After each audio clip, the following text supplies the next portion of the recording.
Today we're going to talk about the functions of the half angle, which is on page 5 of your chapter 12 notes. Now the functions of the half angle are different than the rest of them because they all involve radicals or the square root. And another thing that makes it different is that there's a plus or minus in front of each one of these square roots.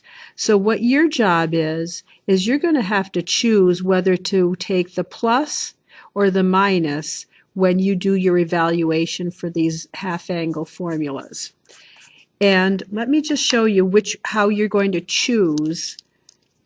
Let's write a little note here. You must choose either the plus or the minus based on what quadrant angle A is given in. So I'm going to have you set up a little chart over here on the right hand side of your functions of the half angle formula.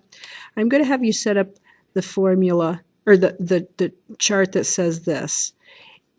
You're always going to be able to figure out the quadrant of angle A.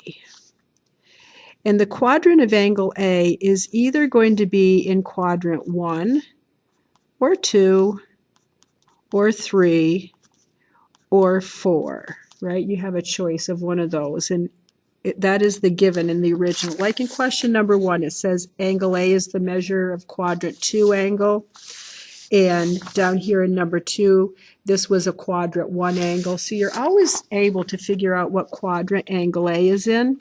Well, if angle A is in quadrant 1, then the angle is between 0 degrees and 90 degrees. And if it's in quadrant 2, the angle A is between 90 and 180.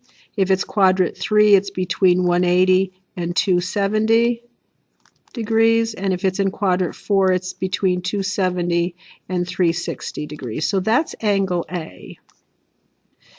Over here in the second column, I want you to put the quadrant of 1/2 A.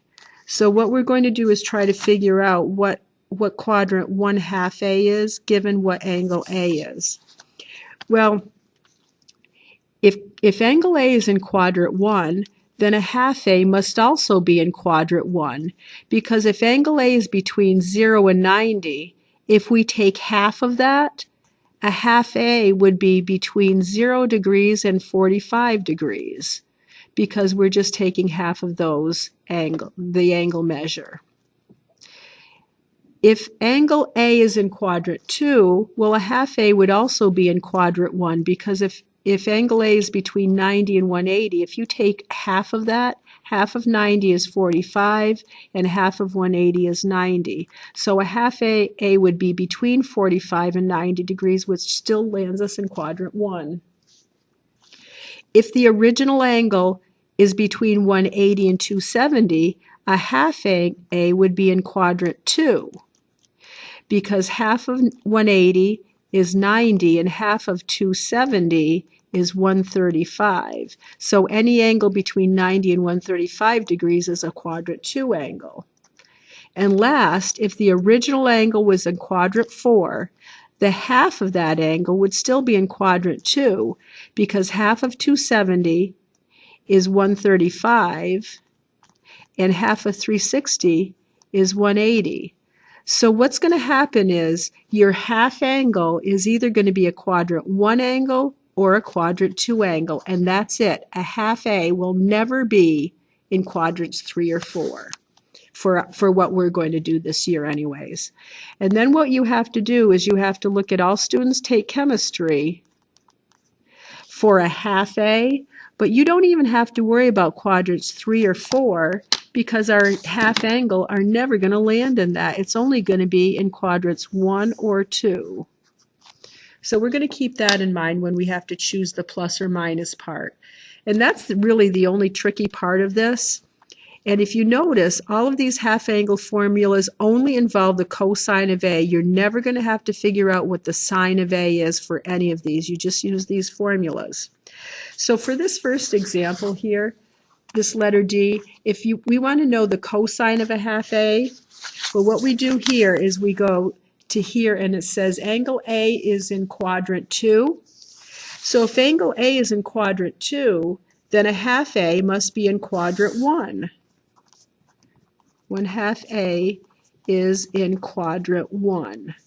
So when we set up our half angle formula, we're going to choose the plus because all quadrant 1 angles, we're going to have a cosine that's going to be positive. So we're going to choose the positive square root of 1 plus cosine of A all over 2, not the negative, because quadrant 1, when we do quadrant 1, all students take chemistry, says cosine is positive in quadrant 1. So here's our half angle formula for the cosine of a half A. Well, what we figured out way back here in yesterday's notes was the cosine of A is negative 5/13. So we're going to take negative 5/13 and substitute it in for the cosine of A. So we have the square root of 1 plus a negative 5/13 is minus 5/13 all over 2. So we have a complex fraction here. In this complex fraction, we find the LCD, which is 26, 13 times 2, and we're going to multiply every single thing by 26, the LCD. So you're going to multiply 1 by 26, this one by 26, and this, oh, I'm sorry. That is a mistake. The LCD is 13, not 26. Oh, good grief. Good thing we use pencil. So you're going to multiply 1 by 13. You're going to multiply 5/13 by 13. And you're going to multiply 2 by 13 because the LCD is 13, not 26. Sorry about that. So what this turns into, and you can put a plus in front of this if you want to, but you don't have to. So what this turns into is 1 times 13 is 13. If you multiply 5/13 by 13, the 13s are going to cancel out, and you're just left with a minus 5. All over 2 times 13 is 26. So there's the complex fraction simplified down. Well, 13 minus 5 is 8. So we have the square root of 8 over 26. And now what we can do, or we could have actually just put this without the square root sign underneath it. We could have done 1 minus 5/13, and then we could have divided that by 2 and done a math frac on that. And we would have gotten 4/13, which is this reduced down, because these will both be reduced by 2. So we really have the square root of 8/26 is the same thing as 4/13. And then the square root of 4/13 is really the square root of 4 divided by the square root of 13. And the square root of 4 is 2 over the square root of 13. And I would love to leave it like that, but somebody says we have to rationalize the denominator, so that turns into 2 square root of 13 all over 13. And there's your final answer for the cosine of a half A. Number two involves a quadrant 1 angle. So a half A is also in quadrant 1, or a half X is a quadrant 1. So when we do the sine of a half X, we're going to choose the positive part because a half X being in quadrant 1 is between 0 and 45 degrees. So the formula for a half X is the square root, and we can put a plus out there if we want to, is the square root of 1 minus the cosine of X all over 2. Well, yesterday we figured out the cosine of X was 3/5, so we're just going to substitute a 3/5 in for the cosine of X. So we have the square root of 1 minus 3/5 all over 2. And then we can either put this in our calculator without the square root sign in it, or we can just multiply everything by the LCD, which is 5. So 1 times 5 is 5. 3/5 times 5 is 3. And 2 times 5 is 10. So what we have is the square root of 5 minus 3, which is 2 over 10, and that reduces down to 1 over 5. So the square root of 1/5 is the square root of 1 divided by the square root of 5. And the square root of 1 is 1. So the square root of 1 divided by 5, if you rationalize the denominator, is the square root of 5 all over 5. So there's your final answer for the sine of a half x. Going over to the other side. If angle A is an acute angle, it's in quadrant 1. So when we do our half angle formula, which is the square root of the sine of a half A is 1 minus the cosine of A all over 2. The cosine of a half A, is 1 plus, and we're going to choose the positive part. So this is 1 plus the cosine of A all over 2. And the tangent of a half A, we can either divide that letter A by letter B, or we can use the formula, which is the square root of 1 minus the cosine of A over 1 minus the, or 1 plus the cosine of A. I think that's right. Yeah. And we're going to choose the plus because it's a quadrant 1 angle. Well, they tell us the cosine of A is a third, so it's 1 minus 1/3 over 2. And if you make this into a complex fraction, or take the complex fraction out of here, you're going to multiply everything by 3. So 1 times 3 is 3. 1/3 times 3 is 1, and 2 times 3 is 6. So 3 minus 1 is 2, 6, which is 1/3. And the square root of 1/3 is the square root of 1 over the square root of 3, and you can rationalize that denominator and call it the square root of 3 over 3, which is the best name for that. So there's letter A. Cosine of a half x is the square root of 1 plus 1/3 all over 2. And if you multiply everything by 3, you get 3 plus 1 over 2, which is the square root of, no, 2 times 3 is 6. 3 plus 1 over 6, that would have been too easy.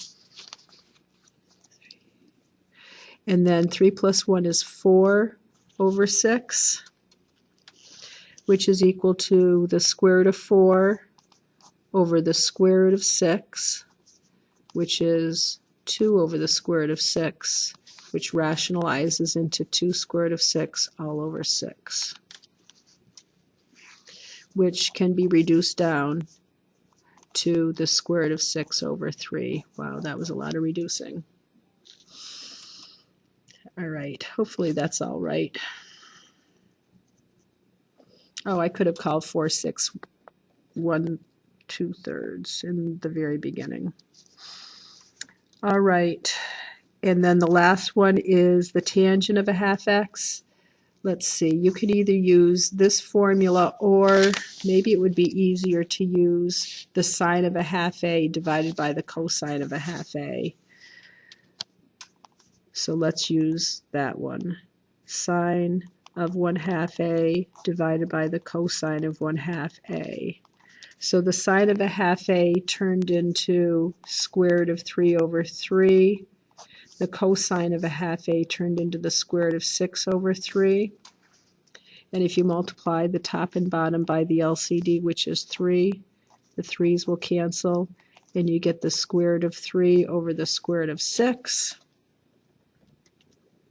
which is the same thing as the square root of 3 over 6, which is the square root of a half, which is the square root of 2 over 2, because this would turn into 1 over the square root of 2, and 1 over the square root of 2 reduces down, or rationalizes that denominator. So that's that one.